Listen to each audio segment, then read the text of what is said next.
They said Gray paved the way, changed the rain, released the pain, least you sane, getting paid, trend setting, brighter days, doper rap, tighter sets, high in Delhi, I'm a fighter jet. Ladies and gentlemen, somehow we lost this old man. I don't know where he is, but listen, I'm obviously going to have to hit him back after. I don't even know what to do with him no more. But AB, MLW, let's talk some SB KENTo, Davey Richards. Well, I try to get back the old man, so I'm going to need you to do some talking. All right, man. So I have no idea where the old man went. He had his senior moment. He decided that he was done with us. I think after I told him that I don't watch lucha. Anyways, after last night's disappointing AEW show, I'm a little bit tired, to tell you the truth. But I will say this: we are doing some cool things here. We are redesigning our website. We're redesigning our look. Thank you, Mr. Chef, for our new logos. We have the cool scrolling going along the bottom that tells you to follow us on Twitter and Instagram. Also, make sure to like, subscribe, and comment on these videos. We make them for you. We want your feedback. If you follow us on Twitter and Instagram, we are fairly conversive on there and partially combative. Even between us three. Come in, hop into the chat with us. We'll make sure to converse with you. Everybody's opinion is allowed and respected.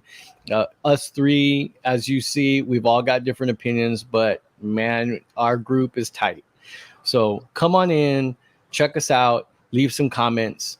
And let's talk some MLW rule changes. And what are we also going to talk about? Davey Richards and SB KENTo?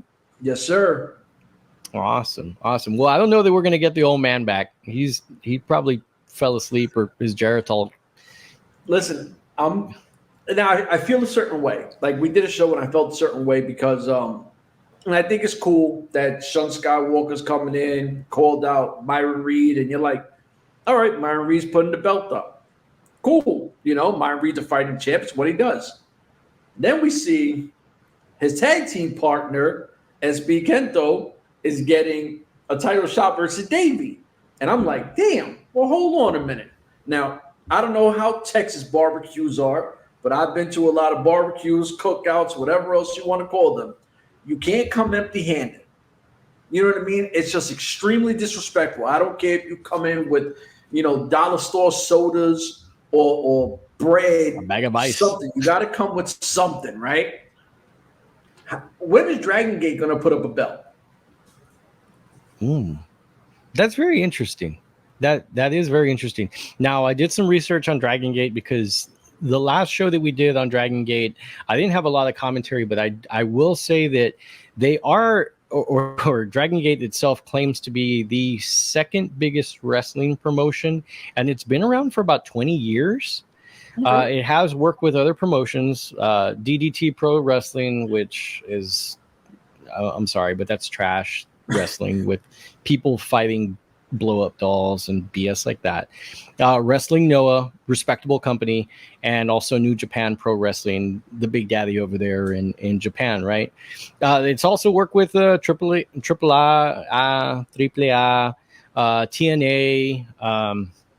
TNA. They've got a couple of belts there. They've got a middleweight belt. They've got a championship belt. Their belts are named fairly funny. It's not like just something that you say, oh, that is their middleweight belt. They've got some. Whoa. I don't know. Ladies and gentlemen, I lost the homie as well. I agree. As of right now, I'm just going to over talk. I think we got him back. There we go. I'm back. No idea what happened there. We've been having a little bit of difficulty. We can't get the old man back. I got kicked out. I have no idea what happened, but yeah, man. So some of their open the Twin Gate Championship, open the Brave Gate Championship, open the Triangle Gate Championship. Which I don't know. Maybe it's just the the Japanese to English translation that they've got going on there, but whatever. I just feel like we're putting up all our belts. You guys are coming with nothing, and at this point, I'm like, yo, put up a belt, do something. It is what it is. I know that IWA also has gotten involved, which I'm surprised Muffins is gone because that's his, Puerto Rico's greatest, wrestling show in the world. But they're being named to come. Obviously, like you just said, you have Dragon Gate, AAA. I think all the AAA talent, I think, are specifically just the females, which I'm completely fine with because we need females in MLW. So if that's who AAA is sending over, salute. I like that. I hope one of those women take from Tayo. We just talked about that. But then we saw something about new rules, right? And I'm like, well, what rules do we have for MLW that were so different than anything else? But there's new rules. So I'm curious on what you think that might mean. So I don't know. Really quickly, I do want to. I don't think that I touched on KENTo very much, on SB KENTo. I do want to say he is very young, but he has each one of the championships that I mentioned. He's actually held it. That opened the Triangle Gate Championship. It's her trios championship. Pac from AEW also held it, which Pac is the Mid-Atlantic Southern Australian Sea Gulf of Mexico championship over at AEW. The Open the Brave championship, which is their middleweight championship. Pac, Flamita, SEMA, if you know those names, they've held that championship. The Open the Twin Gate championship, was a rookie of the year. He was one of their youngest champions ever. I watched some matches. He had a good match with Funky Jackie Kamei. I think I'm saying his name right. It was, he works well. He's very smooth. His look is like a shorter Max Caster from AEW. Okay. But it looks like it would work directly with Davey's style. It's fast, it's stiff. He's a menacing heel. He's got good, fast moves that are smooth, but it doesn't look choreographed and coordinated. He's got some good power. Now his con, the only thing that I saw was in his con was that he doesn't sell really well. It's funny the way that he sells. It's like he just stands up, but it is, and I think it has to do with. I really do. I think it has to do with the Japanese style, the strong style, and those hard chops that they lay in there. I did a lot of the matches that I watched from that program, from the Dragon Gate program. They were actually pretty good. I would watch them a little bit more if I had the time. The thing about them though is I think that they really do give some of our wrestling here in the United States a run for their money.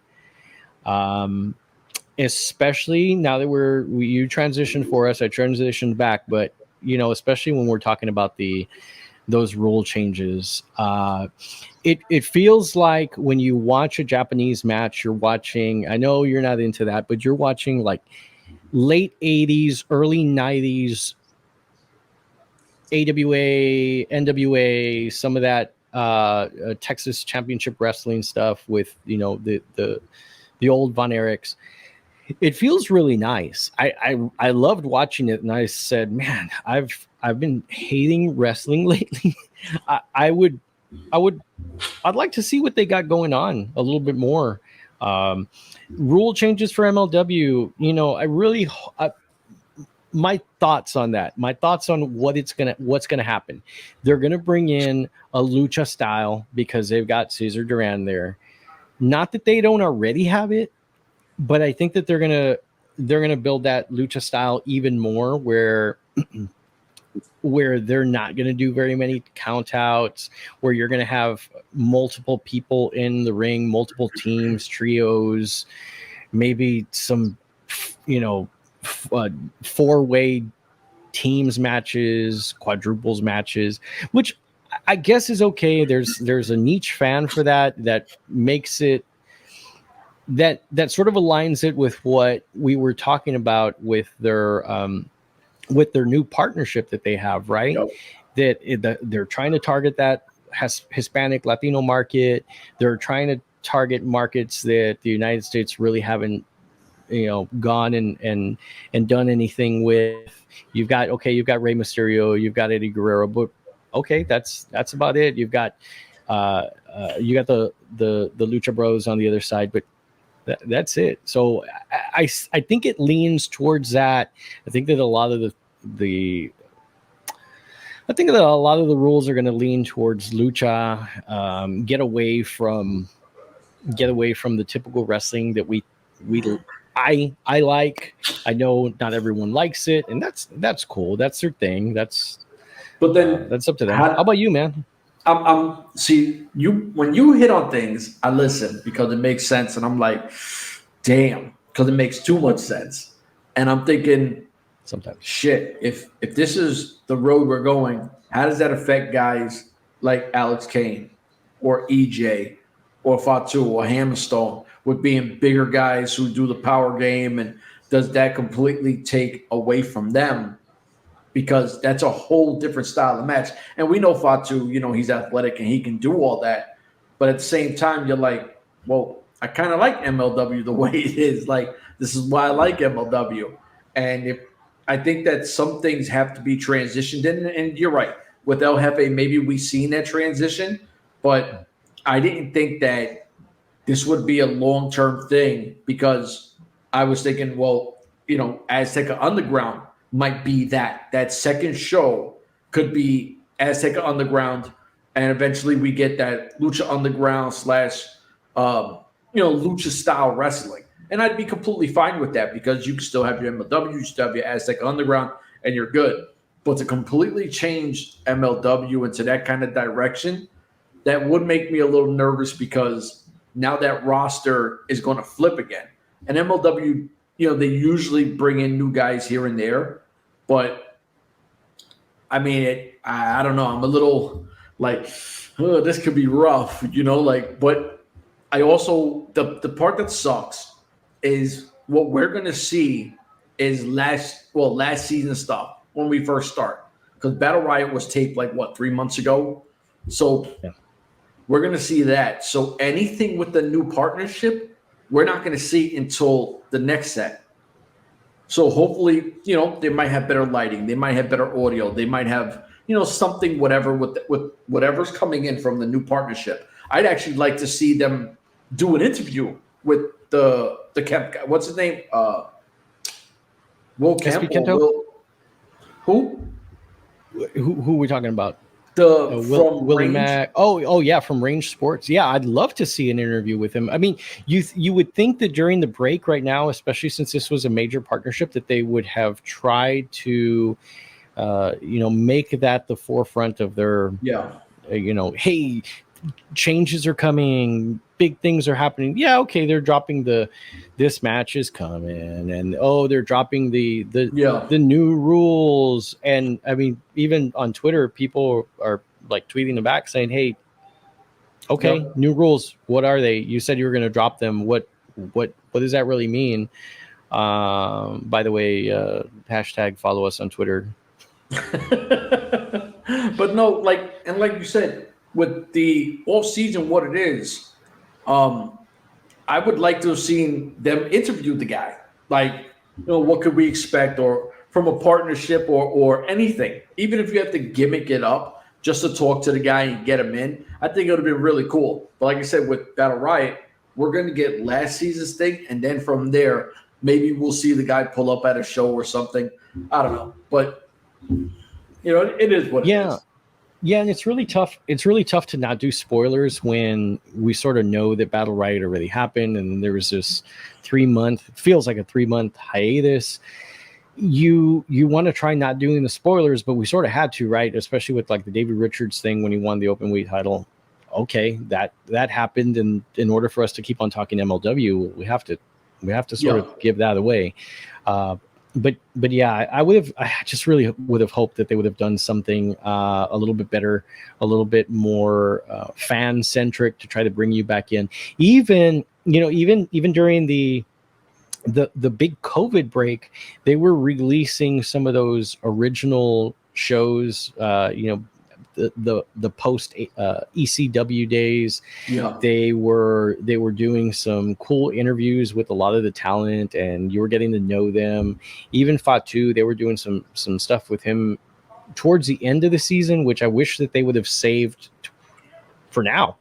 Yeah. I mean, it would have made sense to save it for now. People are watching, and now you've got so many things going on these other competitors that ROH is supposedly going to have a deal and they want to start up operations again. AEW's got all eyes on them because of the publicity stunt that happened last week. WWE's got a lot of eyes on them, and they've gained eyes because of what Triple H is doing and moving people around and saying, okay, I need some of my people back, and saying I'm creative now, let's do some real wrestling. Yep. And it puts MLW in the only company that's not working. Like N.W.A still working, and I'm not pro N.W.A obviously, but they're still putting on shows. The off-season thing, you got to dead that. Or you got to have, like you said previously, you're going to have an off-season, start giving us the old stuff. Give us some of the first 100 episodes there, while there's always content going. And, I don't mind watching old stuff, especially stuff I probably have not seen. So. Or something you said, if talent is going to be going over to other promotions and defending those belts, then we or MLW and their fans need to be able to see those defenses, because that's an MLW belt. Yeah, I know you're gonna have to pony up, especially if it's a pay-per-view, and buy that on that day. But MLW should have some sort of, and I say we, I mean as a fan, MLW should have some sort of rights to that. It's their belt. They should have rights within the next month to say, hey, look, we're going to put that on our TV.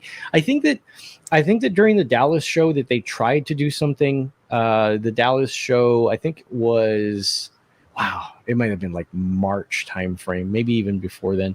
It was like March timeframe, but. They tried to do the back-to-back, and it was during Mania weekend, and they had a lot of matches on that Friday, and then the Saturday they had all of the lucha matches. And I think that they tried to sort of stretch that out to go into the season. But what may have screwed them up was that some of those matches were not good. And I don't think Court put them on TV. The other thing is you had the oh gosh, I can't believe LA Park. You had the drama. LA Park thing, the LA Park drama, which I thought was a little bit of a work, but I'm guessing is not. I think that a lot of his matches, and probably his his son and his faux son's match, Hijo de LA Park. I don't think Hijo de LA Park is actually his son. So, and if you follow them on Instagram, he actually hasn't been training with them. LA Park Jr. is there, and LA Park, Big Daddy, but not Hijo. So I don't know if he went on his own way. Yeah. I've seen some people unmasked, so I don't know who those people are. Don't have the same body weight as them, but maybe they went their own way. I don't know what's going on over there, but I hope the rule changes bring something good. I hope that we can have less of a break and not have to be stretching things out. But it actually was good for us. It seemed like it works out for us because we're actually able to talk about different wrestling and talk about some things that are happening, around the wrestling world. And we're not just, stuck to one promotion. I agree. Now, the only thing I'm going to ask you, because I do know that Court was in MMA for a little while, like he was working with, I think, UFC or PFL. I know he was working with a big company. Do you think that he might incorporate some more MMA style stuff into UFC? Into MLW? So I'd love to see that. I'd love to see some of the, they still promote themselves as hybrid wrestling. Yeah. And hybrid wrestling, I remember one of the shows that I went to, they had Timothy Thatcher, and he came in, and I mean, he's a real legit wrestler, right? They also had Davey Boy Smith that knows some real wrestling moves, not just what we know is wrestling, right? And they did a no ropes match in Dallas, and I think that was maybe 2020 maybe 2019 was the year that they did that. So I would like to see more of it, especially if they're going to claim that they are hybrid. And I hope that my predictions are false. I'm okay with that. I mean, I'm just throwing out ideas, and if they happen to hit, great. If they don't, well, that's even better, because usually I'm a pessimist about it. So I'll take it being better than I predicted. So I think we talked everything at one topic. I don't know if the old man's back. We should run through that pretty quick anyway, because it's not a lot to talk about, but it is what it is. So for myself, the big homie A Beans, that's his Twitter. Make sure to follow him. If you're an AEW fan, you might not want to, because he keeps it really real. Just being honest. For myself, the homie, we out of here. Deuces.